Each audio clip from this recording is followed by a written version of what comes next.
పంపించే దిశగా ఒక చిన్న ప్రయత్నం అయితే చేస్తున్నాం కాబట్టి ప్రేయర్ చేయండి ఫస్ట్ మీరు అందరూ కూడా. ఈ అక్కయ్య గారి పేరు నవమని. కోటింట్లో పనిచేస్తున్నప్పుడు హార్ట్ అటాక్ వచ్చింది. 2 సార్లు స్టంట్ వేశారు, సక్సెస్ అవ్వలేదు. తర్వాత ఓపెన్ హార్ట్ సర్జరీ చేశారు.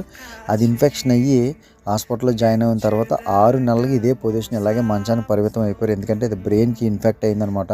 ఇక్కడ బ్రెయిన్ ఆపరేషన్ చేసే ఫెసిలిటీస్ లేవని చెప్పడంతో మేము ఇండియా పంపించాలనుకున్నాము.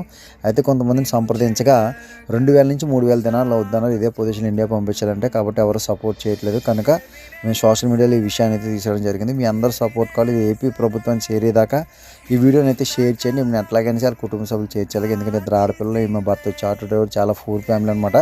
ఒక అన్నగారి సపోర్ట్ తోటి ఏపీ ఎన్ఆర్టీఎస్తో కూడా మాట్లాడడం జరిగింది. ఈమెను ఎలాగైనా సరే ఇండియా చేర్పించి అక్కడ హాస్పిటల్లో జాయిన్ చేసి ట్రీట్మెంట్ ఇవ్వాలని అనుకుంటున్నాము. కాబట్టి మీ అందరూ సపోర్ట్ కావాలి. ప్లీజ్ ప్రేయర్ చేయండి ప్రతి ఒక్కరు ఓకేనా. కొంచెం మీరు చొరవ తీసుకోవాలి సార్, ఎందుకంటే 6 months అయిపోయింది ఇప్పటికే.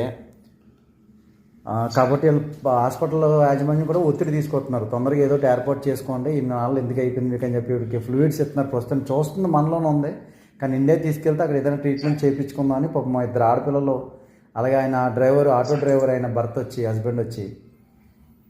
కాబట్టి కొంచెం మీరు ప్రభుత్వం దృష్టి తీసుకెళ్ళి మీ సహాయ సహకారాలు అందించారు సార్. ఎంత తొందరగా అయితే అంత తొందరగా కొంచెం ఏర్పాటు చేయండి సార్ కొంచెం. Okay okay okay thank you sir, thank you.